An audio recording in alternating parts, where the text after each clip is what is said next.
Halo semuanya, jadi di sini saya akan menjelaskan tentang pengertian manajemen pembiayaan pendidikan.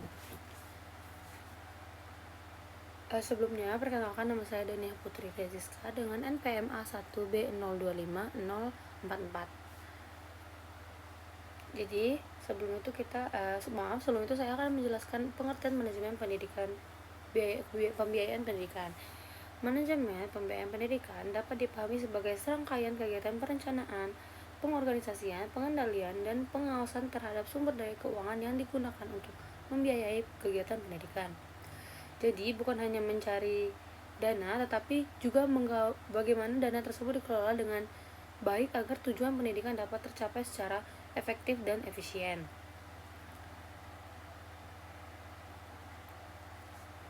Nah, dalam praktiknya, manajemen pembiayaan pendidikan mencakup beberapa hal penting, seperti perencanaan anggaran pendidikan, penggalian sumber dana dari pemerintah, orang tua maupun masyarakat, hingga penggunaan pencatatan, pengawasan, dan pelaporan dana pendidikan.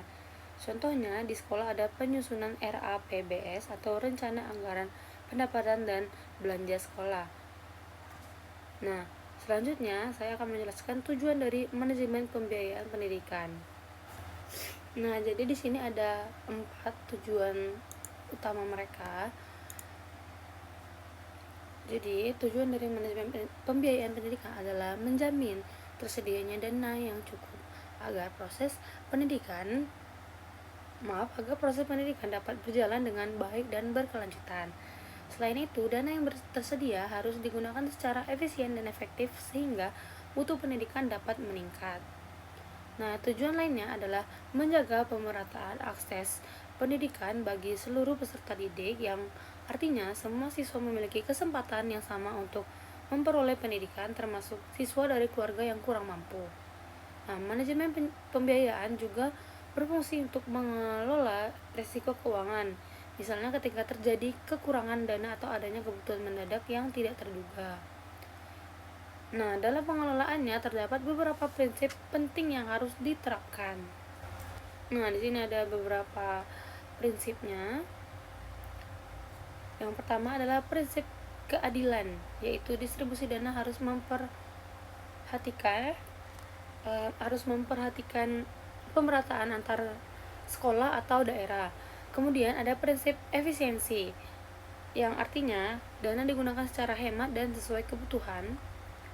Selain itu, terdapat prinsip efektivitas, yaitu penggunaan dana harus benar-benar mendukung tercapainya tujuan pendidikan. Ada juga prinsip berkelanjutan, agar sistem pendanaan dapat terus berjalan dari tahun ke tahun. Nah, prinsip berikutnya adalah akuntabilitas dan transparansi. Nah, akuntabilitas berarti pengelolaan dana harus dapat dipertanggungjawabkan kepada pemerintah maupun masyarakat.